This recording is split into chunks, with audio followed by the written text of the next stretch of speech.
Stephanie, it's an absolute pleasure. Oh, I am thrilled to be here. Thank you for having me, Sue.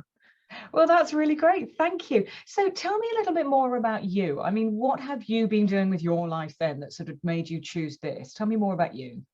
Yeah, so I actually have 2 degrees in engineering, architectural engineering, and I can explain what that is later because most people are like, I've never heard of architectural engineering. Mm. But I've worked in that field for 15 years, coming up into an executive level position with the business. I'm the weird engineer that loves business stuff. And I spent a lot of time mentoring other women specifically. And so 3 years ago, I wrote a book and I started a company where I focus on career leadership and business coaching for women in STEM. So that's what Mm. I'm all about, and I'm excited to share some of that today. And just let me make sure I understand. What STEM is that? So that's Science, technology, technology. engineering, and math. If you are in the United Wonderful. States, we've also added art into that. And so sometimes we call it STEAM. Now, as a psychologist, I have a lot of experience of working with executives, but clearly I must have had a critical period in my life when I chose to do psychology. So you must have felt the same when you were a young woman. What happened to you, and how did you come to choose engineering? Yeah, there's a story here. So I am not the kid that was like tinkering with cars or always knew I wanted to be an engineer. However, I do have something in common with a lot of people who end up in science, technology, engineering in those fields, in that I had parents who had interests or careers in those areas. So my mom went to school for microbiology. My dad went to school for chemistry.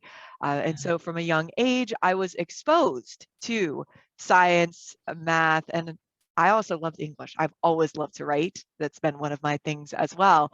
But I was exposed to it. And I think a lot of when we're talking about bringing up young women into STEM fields, someone at some point in time had to expose them to it, whether it be as a young child, whether it be in university, somewhere along the way, someone had to spark that interest in them. Brilliant. But also, I would say with enthusiasm, isn't it? This is where we follow. I think when we've got the right teacher, let's say a chemistry teacher, who influences us by taking a difficult concept perhaps and making it seem simpler, or being quite a pragmatist, so they've got a practical way of looking at life, we tend to get complicated subjects interpreted into a form that actually now begins to make sense to us. So I would guess that what you were also able to do was take these sectors or these interests and make them make sense to you.